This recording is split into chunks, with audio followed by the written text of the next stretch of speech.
We in these hot-ass Texas streets, honey. Y'all know we got Governor Hot Wheels down there. Come on now. And the only thing hot about him is that he is a hot-ass mess, honey.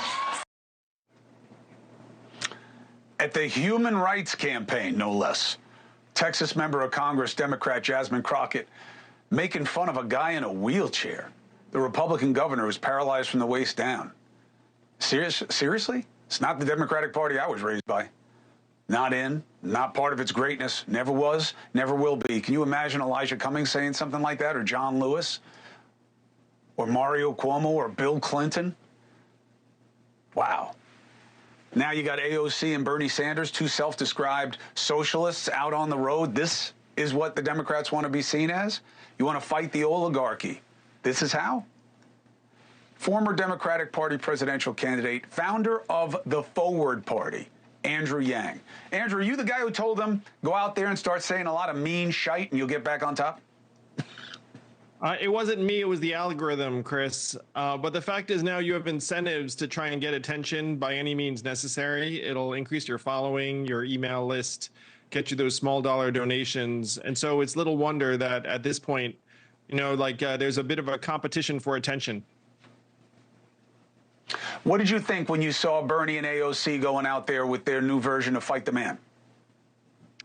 No, I appreciated that they were getting in front of voters, that they were trying to lead a grassroots movement. The problem is that what's going to happen is a lot of primary challenges to incumbent Democrats because there's a lot of anger and frustration over the fight against Trump and Musk. Their frustration really should have been manifest in January of 2024 when there was a chance to have a competitive primary for Joe Biden. I think that's actually the main failing that has led the Democratic Party to this juncture. And now everyone's blaming Chuck Schumer because he was put, in my view, in a difficult situation.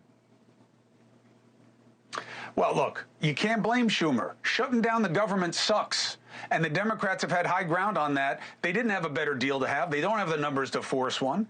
And, you know, he did what he had to do, which is what the Democrats have always celebrated. You use the right word, fight. What do you think fighting needs to look and sound like for the Democrats? Well, this is the fundamental problem, Chris, where reps are going to town halls and saying, hey, it's the courts and then it's voting for new representatives in November of 26. And voters are saying that's not good enough. We need you to fight now. We need you to protest. We need you to do things that show how impassioned you are.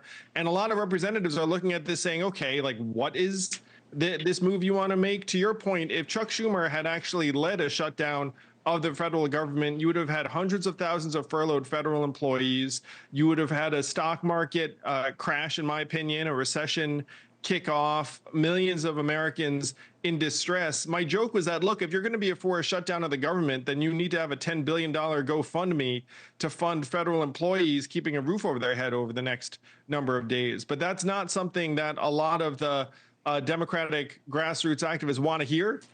You know, right now, the Democratic Party, unfortunately, the responsible thing to do, in my view, was to keep the government open. But that's not the message that voters want to hear right now. I think that they're making a mistake of a preposition. Fight, always, always. This is a country of fighters. But there's a difference of fighting against and fighting for. And I think when Democrats are at their best, it's what they're fighting for, and that they have better ideas and better ways to get it done. And Trump gives you opportunities to make that case all day long. That's what Signal is, right? That's what his tariff policy is. There are opportunities to say that you can do it better. And Democrats seem to be convinced that somehow there is wealth in saying he's worse.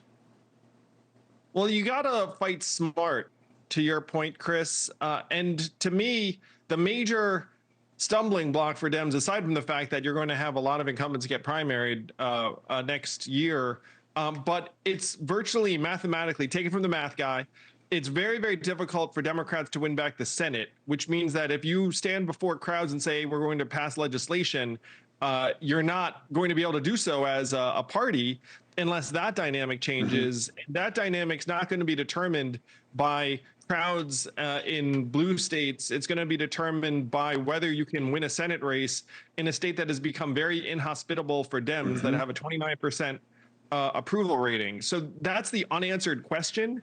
You have to get smarter. And Ezra Klein, who a lot of Dems think is very smart, and I happen to agree, said that what you need is an infrastructure to support independent political candidates in places where Dems can't compete.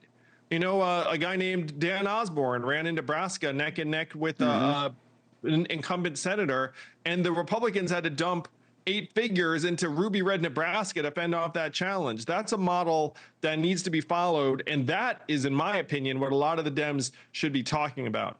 Hey, thanks for watching. Go to joinnn.com to find NewsNation on your screen. And don't forget, click the red subscribe button below to get more of NewsNation's fact-driven, unbiased coverage.